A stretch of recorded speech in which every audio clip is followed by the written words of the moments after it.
नमस्कार, जिसका न्यूज में आप सभी का स्वागत है। मैं हूं कुलभूषण उपाध्याय। खबरों की ओर बढ़ते हैं। प्रदेश में पटवार संघों की ओर से पूर्व में किए गए आंदोलनों के दौरान सरकार के साथ हुए समझौते को लागू नहीं करने के विरोध में राजस्थान पटवारी संघ की ओर से शनिवार को आंदोलन शुरू किया गया। इस कड़ी में शनिवार को प्रदेश स्तर पर पटवार संघों की ओर से राज्य सरकार को सद्बुद्धि देने की प्रार्थना के साथ उपखंड कार्यालयों पर सद्बुद्धि यज्ञ का आयोजन किया गया। ब्यावर में भी राजस्थान पटवार संघ ब्यावर की ओर से शनिवार को उपखंड कार्यालय परिसर में सद्बुद्धि यज्ञ का आयोजन हुआ। इस मौके पर उपस्थित पटवारियों ने यज्ञ वेदी में अग्नि प्रज्वलित करते हुए राज्य सरकार को सद्बुद्धि देने की कामना के साथ यज्ञ में आहुतियां दी। इस दौरान पटवारियों ने अपनी मांगों के समर्थन में और राज्य सरकार के खिलाफ जमकर नारेबाजी भी यहां पर की। यज्ञ में आहुतियां देने वालों में पटवार संघ अध्यक्ष मिट्ठू सिंह, लोकेश मीणा, राकेश जटिया, मूलाराम भाटी, गोपाल गुर्जर, राजेंद्र कुमार, मेघराज, सुनील डेटानी, राधिका यादव, रामकरण, प्रवीण राय और अनूप सिंह देवड़ा आदि शामिल थे। पटवारी लोकेश मीणा ने बताया कि राज्य सरकार प्रदेश के पटवारियों के साथ छलावा कर रही है। पूर्व में संघों की ओर से किए गए आंदोलनों के दौरान कई समझौते हुए, लेकिन सरकार ने अब तक एक भी समझौते को लागू नहीं किया, जिसके कारण प्रदेश भर के पटवारियों में राज्य सरकार के खिलाफ आक्रोश पनप रहा है। राज्य सरकार की ओर से की जा रही अनदेखी के चलते आज सद्बुद्धि यज्ञ का आयोजन हुआ। अगर सरकार अब भी इस ओर ध्यान नहीं देती है तो प्रदेश भर में उग्र आंदोलन की चेतावनी यहां पर दी गई। राजस्थान पटवार संघ प्रांतीय कार्यकारिणी के आह्वान पर सरकार के लिए सद्बुद्धि यज्ञ उपखंड कार्यालय ब्यावर में किया गया है। जो राजस्थान पटवार संघ की पटवारियों की मांग है, ग्रेड पे 3600, वेतन विसंगति और कई मांगे हैं जिनको सरकार नहीं मान रही है, जबकि सरकार के साथ समझौते हो रखे हैं, लेकिन सरकार क्या है कि समझौतों को लागू नहीं कर रही है, सिर्फ लॉलीपॉप पटवारियों को दे रही है। इससे पटवारियों में आक्रोश है और इसलिए सरकार के लिए आज हमने सद्बुद्धि यज्ञ किया है। और अगर सरकार अभी भी नहीं सुनेगी तो हम उग्र आंदोलन करेंगे। सरकार को ये बताएंगे कि पटवारी जिस तरह से काम करता है, इतना कठिन कार्य पटवारी करता है, कोरोना वायरस पटवारी है, कोरोना काल में पटवारी ने इतने कार्य किए हैं जिनकी कोई हद नहीं, लेकिन पर सरकार के मतलब माथे पर जुआ तक नहीं रेंग रही है, पटवारियों की ग्रेड पे नहीं बढ़ा रही है। इसलिए सरकार को एक सद्बुद्धि यज्ञ किया है और अगर सरकार नहीं सुनेगी तो आगे भी हम आंदोलन करेंगे। प्रदेश में हो रही बारिश और जिले में आवक घटने से हरी सब्जियों के भाव में अचानक उछाल आ गया है। बीते एक सप्ताह में कई हरी सब्जियों के भाव दोगुने हो चुके हैं। पिछले माह 20 रुपए किलो तक बिकने वाला आलू का भाव 40 रुपए प्रति किलो तक जा पहुंचा। 10 रुपए किलो तक बिकने वाली लौकी का भाव 20 रुपए पार पहुंच गया। अन्य सब्जियों के दामों में भी लगातार वृद्धि हुई है। 100 रुपए किलो तक बिकने वाला हरा धनिया 300 रुपए किलो पर जा पहुंचा। इससे सब्जियों से धनिया की खुशबू गायब हो चुकी है। खुदरा व्यापार में लगे गिरधारी लाल के अनुसार मांग बढ़ने और आवक में कमी के चलते आलू, लहसुन, प्याज आदि के भावों में उछाल है। सब्जी विक्रेता ओम प्रकाश, धनालाल आदि ने बताया कि बारिश के चलते सब्जियों की फसल नष्ट होने से भी समस्या बढ़ी है। फिलहाल जयपुर और आसपास के क्षेत्रों से टमाटर, मिर्च, भिंडी आदि की आवक हो रही है। सब्जी विक्रेताओं ने अगले दिनों में सब्जियों के दामों में और उछाल आने की संभावना जताई है। मालूम हो कि लॉकडाउन में 5 से 10 रुपए किलो तक बिकने वाले लाल टमाटर के भाव में भी काफी उछाल है। इन दिनों लाल टमाटर 60 रुपए प्रति किलो तक बिक रहा है। गुवारफली 70, ककोड़ा 50 रुपए तो हरी मिर्च का भाव 100 रुपए प्रति किलो तक पहुंच गया। इसी प्रकार लहसुन 160, अदरक 70 रुपए, नींबू 40 रुपए, भिंडी 30 रुपए, टिंडे 40 रुपए, प्याज 30 रुपए, करेला 40 रुपए प्रति किलोग्राम बिक रहा है। आलू, प्याज जो पेट्रोल डीजल के भाव बढ़ने के कारण इनके भाव डबल हो गए। फिर भाव सुन के ही पकड़ने लग गए। जो आलू पहले 30 रुपये किलो बिकता था वो आज 40 रुपये किलो बिक रहा है। प्याज पहले 20 रुपये थे, आज 35-40 के भाव हो गए। गिराकी का असर पड़ रहा है। जो गिराकी पहले तेज़ थी वो आज आधी कीमत होगी, जो कि भी हालत ख़राब है। अभी मिर्ची, टमाटर देख लो आप, 80 रुपये किलो, 60 रुपये किलो टमाटर बिक रहा है। मिर्ची 50-60 रुपये किलो। चाहे पालक ले लो, चाहे ऑलरेडी कोई भी सब्जी ले लो, मतलब 20 रुपये 5 रुपये कम नहीं है। 80-100 रुपये किलो के आसपास सब्जी। ड्राइविंग लाइसेंस, पेंशन कार्ड और राशन कार्ड बनवाने के लिए अब आपको अलग अलग जगहों पर जाने की जरूरत नहीं है। अब आप इन सबके लिए पोस्ट ऑफिस में ही आवेदन कर सकते हैं। केंद्र सरकार ने post office common service centre की शुरुआत की है। कॉमन सर्विस सेंटर के जरिए लोग अपने DL, pan card, ration card बनवाने जैसे काम आसानी से कर पाएंगे। इतना ही नहीं, सीएससी पर आपको केंद्र और राज्य सरकार की आमजनों से जुड़ी कुल 73 सेवाओं का लाभ मिल सकेगा। जानकारी के अनुसार पोस्ट ऑफिस में कॉमन सर्विस सेंटर खुलने से लोगों को एक ही जगह सभी सुविधाएं मिल पाएगी। कॉमन सर्विस सेंटर में डीएल, पैन कार्ड और राशन कार्ड, जन्म प्रमाण पत्र, मृत्यु प्रमाण पत्र और खतौनी के लिए एक स्थायी शुल्क रहेगा। पहले चरण में इस सेवा को शहरी क्षेत्रों से शुरू किया जाएगा। इसके बाद ग्रामीण क्षेत्रों के डाकघरों में भी इसे लागू किया जाना है। पोस्ट ऑफिस में कॉमन सर्विस सेंटर के जरिए आप driving licence, PAN card, ration card के लिए आवेदन कर सकते हैं। इससे पहले लोगों को इन सब के लिए अलग अलग भटकना पड़ता था। इसके अलावा राशन कार्ड बनाने के लिए भी काफी परेशानी होती थी, लेकिन अब पोस्ट ऑफिस के कॉमन सर्विस सेंटर से ये सब काम आसानी से होंगे। पोस्ट ऑफिस में कॉमन सर्विस सेंटर के जरिए पानी और बिजली के बिल भी जमा हो सकेंगे।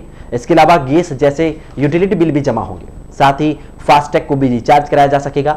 वहां लोग इंटरनेट के जरिए रेलगाड़ियों या हवाई जहाज के टिकट भी बुक करवा पाएंगे। इसके अलावा जन्म और मृत्यु प्रमाण पत्र भी डाकघरों से बनाया जा सकेगा। ये सेवा अभी कॉमन सर्विस सेंटर में उपलब्ध हुई है। शहर में अमृत योजना के तहत डाली जा रही सीवरेज पाइपलाइन के लिए शहर में हर वार्ड में खुदाई का कार्य कर दिया गया, लेकिन खुदाई के बाद ठेकेदारों की ओर से सड़कों को पूर्ण रूप से दुरुस्त नहीं करने के कारण शहरवासियों को परेशानियों का सामना करना पड़ रहा है।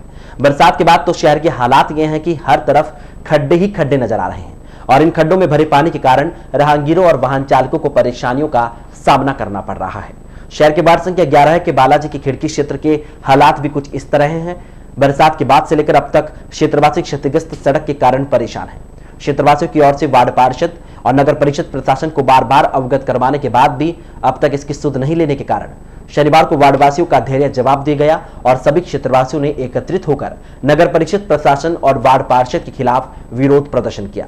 विरोध प्रदर्शन कर रहे लोगों ने बताया कि सीवरेज लाइन के लिए सड़कों की खुदाई तो कर दी गई, लेकिन इन्हें अब तक ठीक नहीं किया गया, जिसके कारण यहाँ के निवासियों को परेशानियां उठानी पड़ रही है। बताया जा रहा है कि बालाजी की खिड़की क्षेत्र में विगत 7 माह पूर्व सीवरेज लाइन के लिए खुदाई की गई। इस दौरान छोटे से टुकड़े की मरम्मत कर दी गई, जबकि बाकी सड़क को छोड़ दिया गया। इसके लिए क्षेत्रवासियों ने कई बार प्रशासन को अवगत करवाया, लेकिन सड़क की मरम्मत अब तक नहीं हुई, जिसके कारण क्षेत्रवासियों को परेशानियां उठानी पड़ रही है। विरोध प्रदर्शन कर रहे क्षेत्रवासियों ने बताया कि अगर शीघ्र ही इस समस्या का समाधान नहीं किया गया तो आगामी दिनों में वार्डवासियों की ओर से उग्र आंदोलन किया जा सकेगा। विरोध प्रदर्शन करने वालों में ओम प्रकाश, आशीष दादीश, गोपाल, रिंकू साहू, भंवरलाल, जगदीश, बाबूलाल, छोटूलाल, रामदेव, जानू लोहार, चुन्नीलाल साहू, रमेश चंद्र साहू सहित अन्य शामिल रहे। सारे सीवरेज के पाइप ऐसे ही नाली में बह रहे हैं। कितनी बार फोन कर दिया, व्हाट्सएप पे इसकी फोटो भेज दी। सीवरेज के नाम है जो सीवरेज के अधिकारी हैं, पर उस पर आज तक कोई तरह की वार्तालाप नहीं हुई। फोन करते हैं शाम को आएंगे, पर वो पाइप ऐसे ही आजकल बह रहे हैं। जो भी लेटरिन की जो भी बदबू है सब घरों में आ रही है। पार्षद साहब को कह दिया, पर ये भी कहते हैं कि वो कहेंगे तो करेंगे।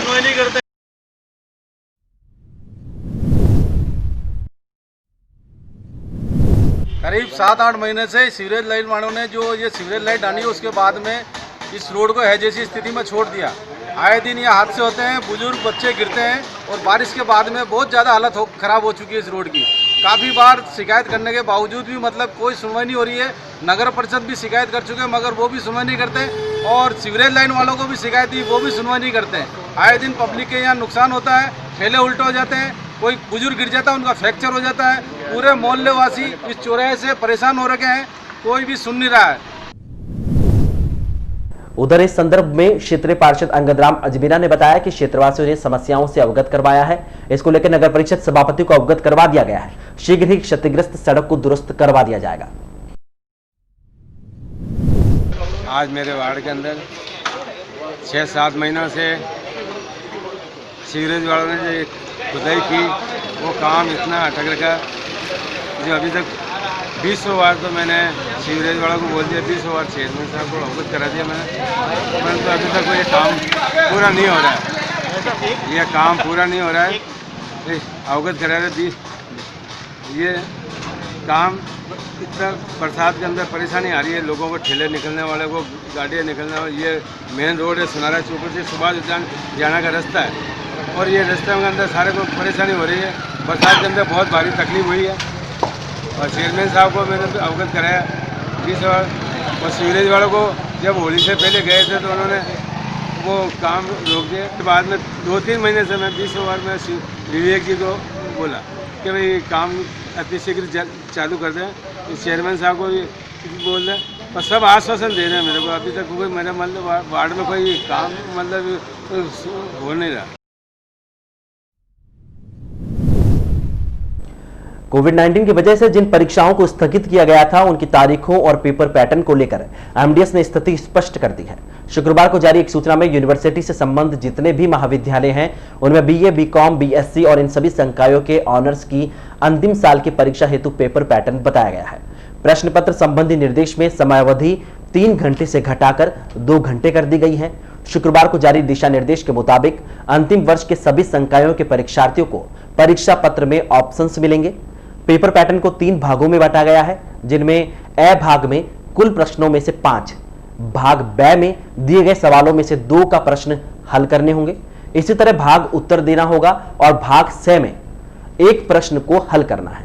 विद्यार्थियों हेतु यूनिवर्सिटी द्वारा जारी संशोधित समय सारणी अनुसार प्रवेश पत्र विश्वविद्यालय की वेबसाइट पर अपलोड कर दिए जाएंगे। ज्ञात रहे अंतिम वर्ष की परीक्षाएं 17 सितंबर से शुरू हो रही है। परीक्षार्थियों को केंद्र पर समय से करीब आधा या 1 घंटा पूर्व पहुंचना होगा। एग्जामिनेशन हॉल में 2 गज की दूरी के तहत सिटिंग अरेंजमेंट किया गया है। विद्यार्थी अपने लिए स्वयं का हैंड सैनिटाइजर ला सकेंगे। विद्यार्थी एक दूसरे के संपर्क में न आए, इसका पूरा ध्यान रखा जाएगा।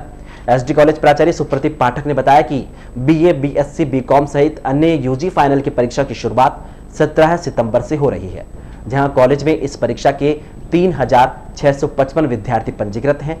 परीक्षा 47 कमरों में आयोजित करवाई जाएगी, जिससे विद्यार्थियों में उचित दूरी बनी रहे। इस बार परीक्षार्थियों के लिए व्यवस्थाओं के साथ ही प्रश्न पत्रों का स्वरूप भी बदला हुआ होगा।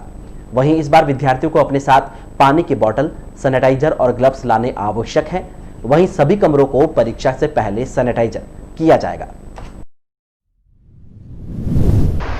एमडीएस यूनिवर्सिटी के जो एग्ज़ाम के ऊपर जो एक संशय था डिग्री फाइनल और पीजी फाइनल के, उसका टाइम टेबल जारी हो गया है। 17 सितंबर से यहाँ पर एग्ज़ाम होंगे और विश्वविद्यालय ने इसके लिए विस्तृत रूप से टाइम टेबल भी और दिशा निर्देश भी जारी कर दिए हैं। दिशा निर्देश के अंतर्गत ये है कि पेपर 2 घंटे का ही होगा। पेपर तो वही है, 3 ग्रुप में बटा रहेगा, लेकिन 2 घंटे का होगा। उसमें जो ए पार्ट है उसमें 10 क्वेश्चन आएंगे, उसमें से 5 बच्चे को करने हैं और दूसरे सेक्शन में से 2 ही करने हैं। और थर्ड जो सेक्शन है जो निबंधात्मक है, उसमें उसको केवल 1 ही क्वेश्चन करना है, यानी पहले 3 करने थे, अब 1 ही करना है। तो 2 घंटे के लिहाज से उसको पेपर बच्चे को करना है। अब सावधानी रखने वाली बात है कोरोना जो संक्रमण के कारण कि विद्यार्थी जो परीक्षार्थी है वो अपना सैनिटाइजर खुद साथ में लाएगा, मास्क के साथ आएगा और पानी की बोतल भी साथ लाएगा। थर्ड ईयर और पीजी का है, पीजी का भी टाइम टेबल जारी होना है। डिग्री का तो हो गया है, तो प्राइवेट और वैसे तो सारा first year, second year, third year का लगभग 20,000 पंजीकृत है, लेकिन थर्ड ईयर में आर्ट्स, कॉमर्स, साइंस के तीनों के अलग अलग सेक्शन होंगे और इस दौरान बीच में गैप रहेगा। उस गैप में भी पूरे कमरों को और सबको सैनिटाइज करना है।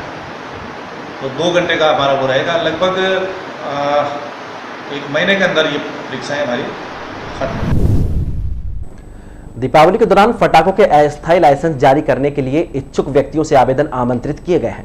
जिला मजिस्ट्रेट प्रकाश राजपुरोहित के अनुसार आगामी दीपावली त्योहार के अवसर पर अजमेर जिले में नियम 2008 के अंतर्गत आतिशबाजी पटाखों की बिक्री के लिए जारी किए जाने वाले अस्थायी अनुज्ञापन हेतु इच्छुक व्यक्तियों के आवेदन पत्र निर्धारित प्रपत्र में शुक्रवार 18 सितंबर तक आमंत्रित किए गए हैं। आवेदन पत्र 2 रुपए का कोर्ट फीस स्टाम्प लगाना होगा। आवेदन पत्र के साथ 50 रुपए के नॉन जुडिशियल स्टाम्प पर शपथ पत्र नोटरी पब्लिक से प्रमाणित करवाकर संलग्न किया जाएगा। शपथ पत्र का प्रारूप आवेदन पत्र के साथ उपलब्ध होगा।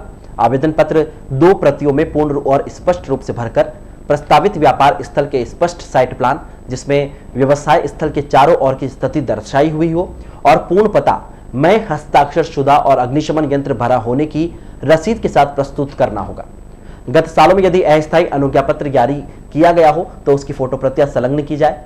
अनुज्ञा पत्र की शर्तों के अलावा जन सुरक्षा की दृष्टि से विस्फोटक सामग्री या विस्फोटक पदार्थ की एक दुकान से दूसरी दुकान की दूरी कम से कम 15 मीटर की होना अति आवश्यक है। डीएम राजपुरोहित के अनुसार आवेदन पत्र निर्धारित प्रपत्र में उपखंड क्षेत्र के लिए संबंधित उपखंड कार्यालय से और अजमेर शहर के लिए एडीएम सिटी कार्यालय से 1 रुपए की कीमत पर प्राप्त किया जा सकता है। आवेदन पत्र पूर्ण रूप से भरकर संबंधित कार्यालय में 18 सितंबर तक प्रस्तुत किए जा सकेंगे। शहर में कोरोना संक्रमण थमने का नाम नहीं ले रहा। प्रतिदिन अच्छी खासी संख्या में कोरोना पॉजिटिव रोगी लगातार सामने आ रहे हैं, जिसके चलते चिकित्सा प्रशासन की चिंताएं भी बढ़ी हैं। वहीं दूसरी ओर शहरवासियों में कोरोना को लेकर दहशत व्याप्त है। शनिवार को राजकीय मृतका चिकित्सालय प्रशासन को मिली 2 रिपोर्ट में कुल 41 लोगों की जांच रिपोर्ट कोरोना पॉजिटिव पाई गई। Covid incharge doctor Pradeep Jain के अनुसार रिपोर्ट में 29 पुरुष और 12 महिलाएं शामिल हैं। शनिवार को मिली जांच रिपोर्ट में चिंताजनक बात यह रही कि शहर से एक 2 वर्ष की बच्ची भी कोरोना संक्रमित पाई गई। साथ ही 21 ऐसे युवा हैं जो 40 साल से कम उम्र के हैं। शनिवार को 41 रोगियों के बाद शहर में कोरोना संक्रमितों का आंकड़ा बढ़कर 900 के करीब पहुंच गया। शनिवार को शहर के कोठी चौक, लोडा कॉलोनी, पंचवटी कॉलोनी, छावनी, डिग्गी मोहल्ला, नंदनगर, नेहरू नगर, गहलोत कॉलोनी, गांधीनगर, मेवाड़ी गेट, दादाबाड़ी, नवरंग नगर, नरसिंहपुरा, नरसिंह गली सहित अन्य क्षेत्रों से कोरोना पॉजिटिव पाए गए हैं। उधर चिकित्सा विभाग की ओर से शहरी क्षेत्र में कोरोना जांच के लिए लगातार सर्वे किया जाकर सैंपल्स लिए जा रहे हैं। सनातन धर्म राजकीय महाविद्यालय में चल रही प्रवेश प्रक्रिया के तहत नवप्रवेशी विद्यार्थियों की ओर से फीस जमा करवाने की प्रक्रिया जारी है। नवप्रवेशी विद्यार्थियों के लिए फीस जमा कराने की अंतिम तिथि 14 सितंबर निर्धारित की गई। महाविद्यालय के प्रवेश प्रभारी प्रोफेसर जेडी काठात ने बताया कि महाविद्यालय में अब तक कला वर्ग में 805, वाणिज्य में 408, बायोलॉजी में 188 और गणित वर्ग में 99 विद्यार्थियों ने अब तक फीस जमा करवा दी है। काठात ने शेष रहे विद्यार्थियों से भी 14 सितंबर की शाम तक फीस जमा कराने का आग्रह किया। साथ ही उन्होंने वेटिंग सूची में शामिल विद्यार्थियों को भी फीस जमा कराने की सलाह दी है। उन्होंने बताया कि 14 सितंबर को फीस जमा कराने की अंतिम तिथि के बाद 17 सितंबर को अंतिम सूची तैयार की जाएगी और उसके बाद शेष रही सीटों पर वर्गवार पुनः प्रवेश प्रक्रिया शुरू की जाएगी। जो विद्यार्थी है उनके लिए सूचना है कि वो 14 सितंबर की शाम तक फीस जमा करा दें। जो प्रथम मेरिट लिस्ट और प्रथम वेटिंग लिस्ट दोनों की फीस जमा कराने की अंतिम तिथि arts, commerce, science, honours, history और ज्योग्राफी की 14 सितंबर है। और अभी तक जो आर्ट्स के अंदर 805 विद्यार्थी अपनी फ़ीस जमा करा चुके हैं। कॉमर्स के अंदर 408 विद्यार्थी फ़ीस जमा करा चुके हैं। बायोलॉजी के अंदर 188 विद्यार्थी फ़ीस जमा करा चुके हैं और मैथ्स के अंदर 99 विद्यार्थी फ़ीस जमा करा चुके हैं। तो जो वेटिंग में जो बच्चे हैं जो इंतजार कर रहे हैं कि हम फीस जमा नहीं कराएंगे, लेकिन उनसे उनको मेरी सलाह है कि वो अपनी फ़ीस जमा करा दें। और 17 तारीख को इसकी लिस्ट निकलेगी और 17 के बाद ही ये तय होगा कि किस वर्ग में, जैसे ST, SC किसकी खाली रहती है, वो री एडवर्टाइजमेंट 17 की शाम या 18 को किया जाए। राजकीय अमृतकौर चिकित्सालय में कोरोना संक्रमित रोगियों के उपचार के लिए बनाए गए कोविड वार्ड के प्रभारी चिकित्सक द्वारा कोरोना संक्रमित रोगियों को डराने, धमकाने और रोगी को जबरदस्ती यहां से अजमेर ले जाने का दबाव बनाने का मामला सामने आया। इस संबंध में जांच के बाद कोरोना पॉजिटिव आए एक 70 वर्षीय रोगी के पुत्र ने इसकी शिकायत अस्पताल पीएमओ डॉक्टर आलोक श्रीवास्तव सहित संभागीय आयुक्त, जिला कलेक्टर, अतिरिक्त जिला कलेक्टर और उपखंड अधिकारी ब्यावर को दी गई है। रोगी परिजन और एडवोकेट नीलेश बूरड़ की ओर से AKH पीएमओ को दी गई शिकायत में बताया गया कि उसके 70 वर्षीय पिता को गत दिनों निमोनिया की शिकायत के बाद AKH के CCU वार्ड में भर्ती करवाया गया। बताया गया कि भर्ती के दौरान लिए गए कोरोना सैंपल की जांच में उनकी रिपोर्ट पॉजिटिव आई। बूरड़ का आरोप है कि जब रोगी को आइसोलेशन वार्ड में शिफ्ट किया गया तो वार्ड प्रभारी डॉक्टर विवेक भटनागर ने बताया कि रोगी की तबियत बहुत ज्यादा खराब है और उसे अजमेर ले जाए। बूरड़ ने बताया कि रोगी की तबियत सामान्य होने के बाद भी डॉक्टर भटनागर ने उन पर अजमेर ले जाने का दबाव बनाया, लेकिन वे वहां से नहीं गए। बूरड़ का आरोप है कि अजमेर नहीं ले जाने के कारण डॉक्टर भटनागर ने जानबूझकर उसके पिताजी के यूरिन हेतु नली भी लगा दी, जबकि उसकी कोई जरूरत नहीं थी। इसका जब विरोध किया गया तो डॉक्टर ने आनंद फानन में पुनः नली को वापस भी निकाल दिया। नली के निकालने के बाद रोगी के पेशाब में बहुत अधिक मात्रा में रक्त स्त्राव होने लगा। बूरड़ ने बताया कि रोगी हार्ट पेशेंट है और अत्यधिक रक्त स्त्राव के कारण उनकी हालत बिगड़ रही है।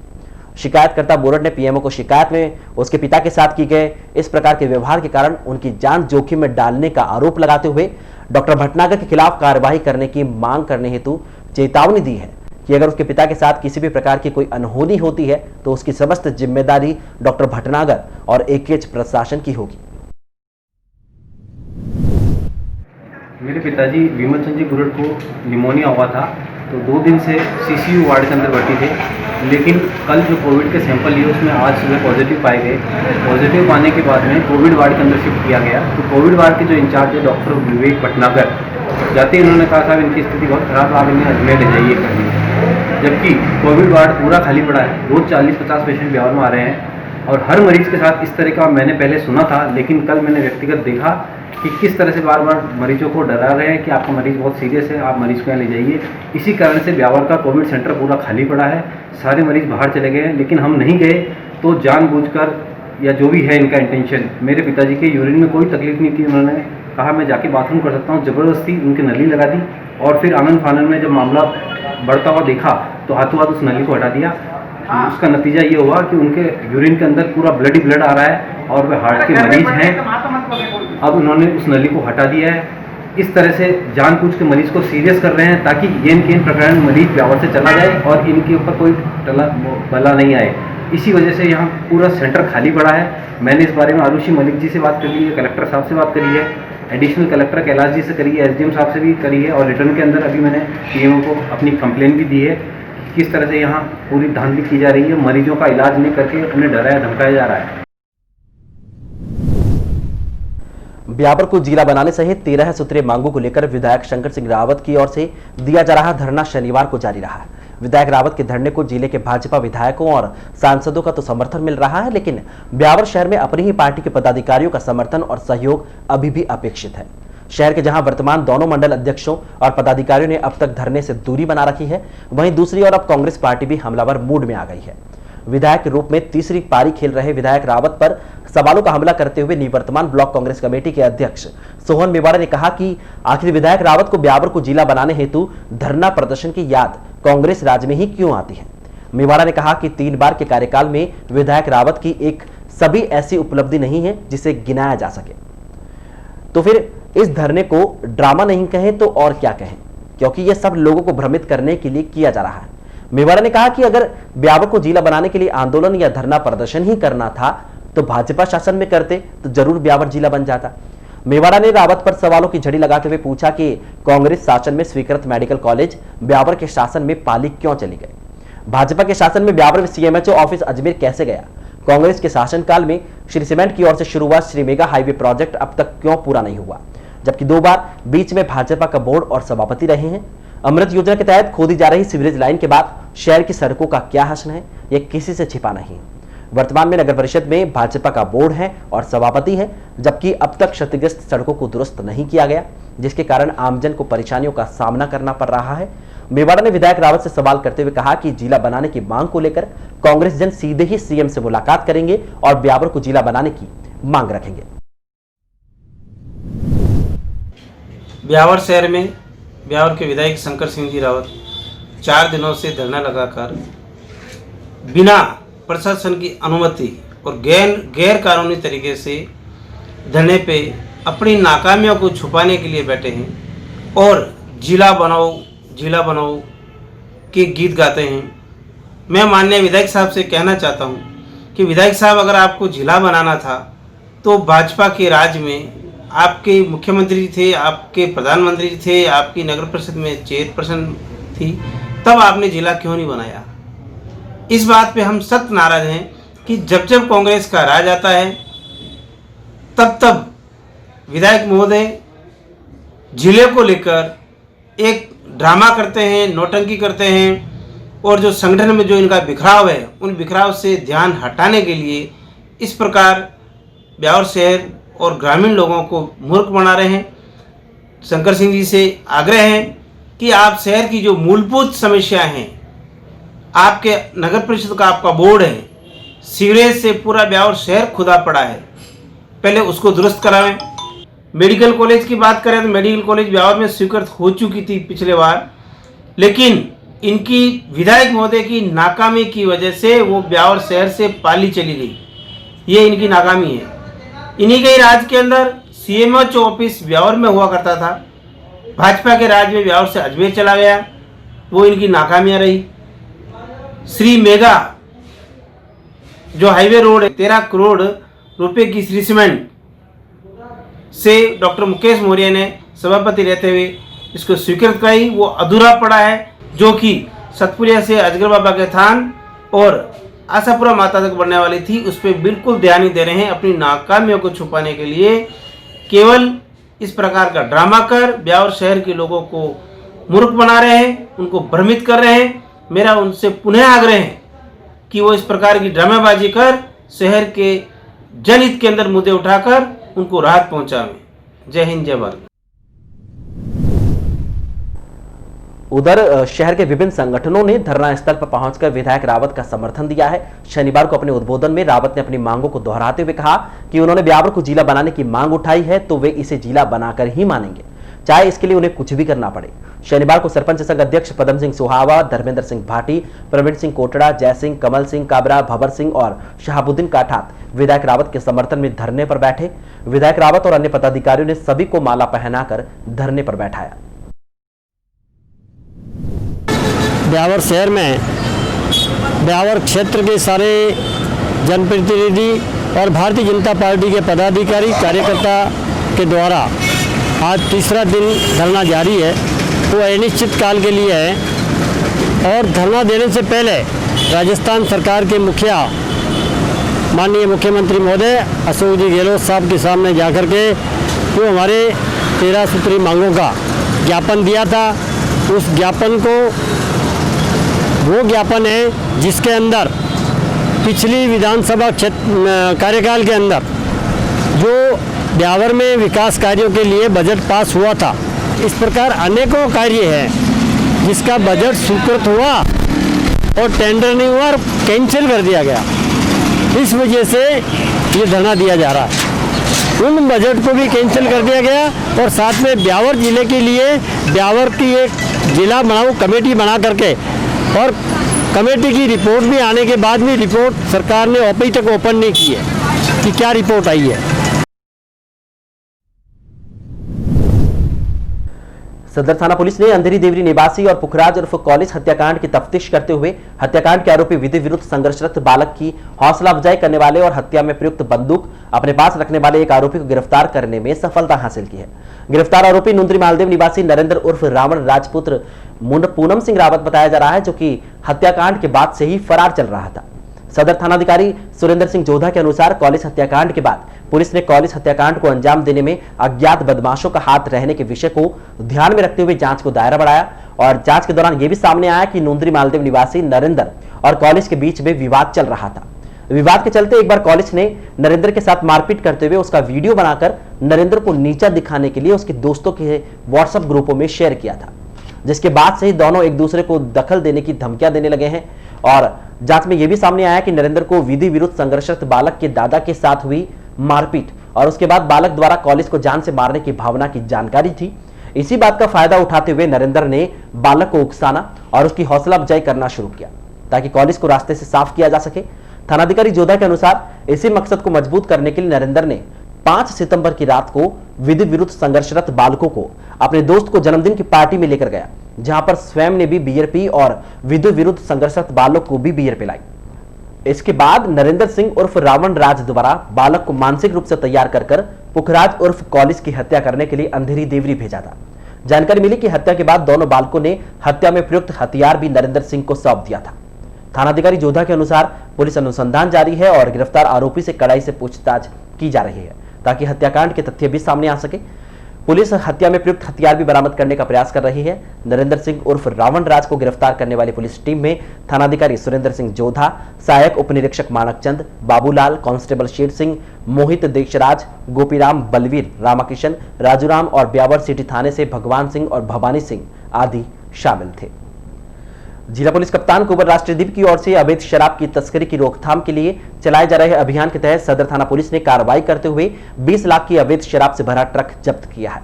कार्रवाई के दौरान शराब तस्कर पुलिस को गच्चा देकर मौके से भागने में कामयाब हो गया। सदर थानाधिकारी सुरेंद्र सिंह जोधा ने बताया कि जरिए मुखबिर उन्हें सूचना मिली कि अजमेर की ओर से भारी मात्रा में अवैध शराब से भरा ट्रक नंबर MH47Y 8597 ब्यावर की ओर आ रहा है, जिस पर सीआई सुरेंद्र सिंह जोधा ने एक टीम का गठन कर नाकाबंदी की। नाकाबंदी के दौरान वाहन चालक को इसकी भनक लगने पर वाहन को जाब्ते की मौजूदगी से करीब 800 मीटर की दूर पर वाहन को खड़ा कर सड़क किनारे खेत के रास्ते से बड़ी फसल होने का फायदा उठाकर शराब तस्कर वहां से भागने में कामयाब हुआ। पुलिस ट्रक को जब्त कर थाने ले आई और ट्रक की तलाशी ली तो उसमें बैटरी के कार्टूनों में शराब की 450 पेटी बरामद की गई। जब्त शराब एपिसोड व्हिस्की ब्रांड की है और पुलिस के अनुसार जब्त की गई अवैध शराब की बाजार कीमत करीब 20 लाख है। कार्रवाई के दौरान एएसआई मानकचंद, गोपीराम, शेर सिंह, मोहित सिंह, देशराज, बलवीर सिंह उपस्थित रहे। और इसी के साथ आज के बुलेटिन में फिलहाल इतना ही। पूरी टीम के साथ दीजिए इजाजत, फिर मिलेंगे। नमस्कार।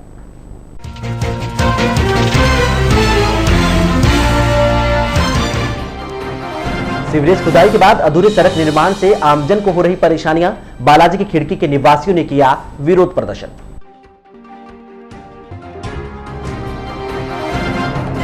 समझौते लागू नहीं करने को लेकर पटवारियों में उपजा असंतोष, राज्य सरकार को सद्बुद्धि देने के लिए किया यज्ञ।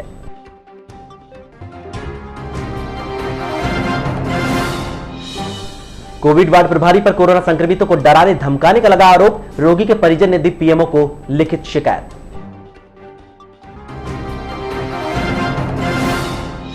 और विधायक शंकर सिंह रावत का धरना चौथे दिन जारी, कांग्रेस शासन में ही धरना देने को लेकर कांग्रेस ने खोला सवालों का पिटारा।